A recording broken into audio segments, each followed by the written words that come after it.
असतो तो 10-12 वर्ष जेलमध्ये आहे. अरे बापरे. लय प्रयत्न करतो पळून जायचा. 10-12 वर्षानंतर त्याला यश मिळतो आणि तो पळून निघतो बाहेर आणि पळतो लपत छपत कसा तरी घरी येतो. घराच्या दरवाजाची बेल वाजवते. हा बायको दरवाजा उघडते, म्हणते 10 तास कुठं होते तुम्ही. इथं 10 तासापासून टीव्हीवर दाखवत आहे की तुम्ही पळून गेले. तो परत पळून जातो. कशी चिकित्सक असतात. हां. तर ते मुलाला प्रश्न पडतो तर तो पप्पांना जाऊन विचारतो, पप्पा माणूस कसा तयार झाला, कसा बनला.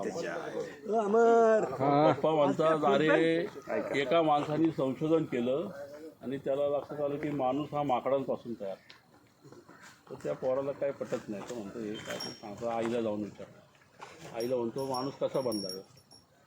आई म्हणती ते ॲडम आणि इव्ह आले पहिल्यांदा, मग त्यांना मुलं झाली, मग त्यांच्या मुलांना मुलं झाली, असे सगळे जण आपण निघतो.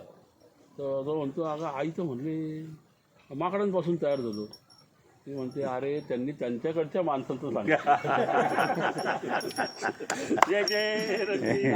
आहेत ना. त्या घरी एक त्याची मैत्रीण येते. ती म्हणती बघ ना काय योगा आहे. आज ती भांडेवाली धुणंवाली गेली नाही, आमचे रिटायर झाले. गर्लफ्रेंड प्रार्थना कर की मी परीक्षेत नापास होईल. बॉयफ्रेंड का भावांनी सांगितलं की पहिला आला तर लॅपटॉप घेऊन देईल आणि नापास झाला तर लग्न लावून देईल. चला, म्हणजे ह्या वयात सुद्धा हे बाकीच्या सगळ्या गोष्टी दुःख सगळे विसरून या ठिकाणी मस्तपैकी एकत्र येऊन एन्जॉय करतात. आणि शेवटी एकच व्यक्ती आपल्या ह्या विषयासाठी म्हणजे साथ देतो, फक्त मित्र. अरे वा वा. म्हणजे मित्र तुम्ही आहेत म्हणून तुम्ही आता तुम्ही हसताय, फक्त त्याच्यामुळे मित्र हा पाहिजेनच.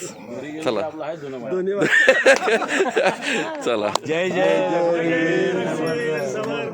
भेटूया परत एकदा, नक्की भारी वाटलं.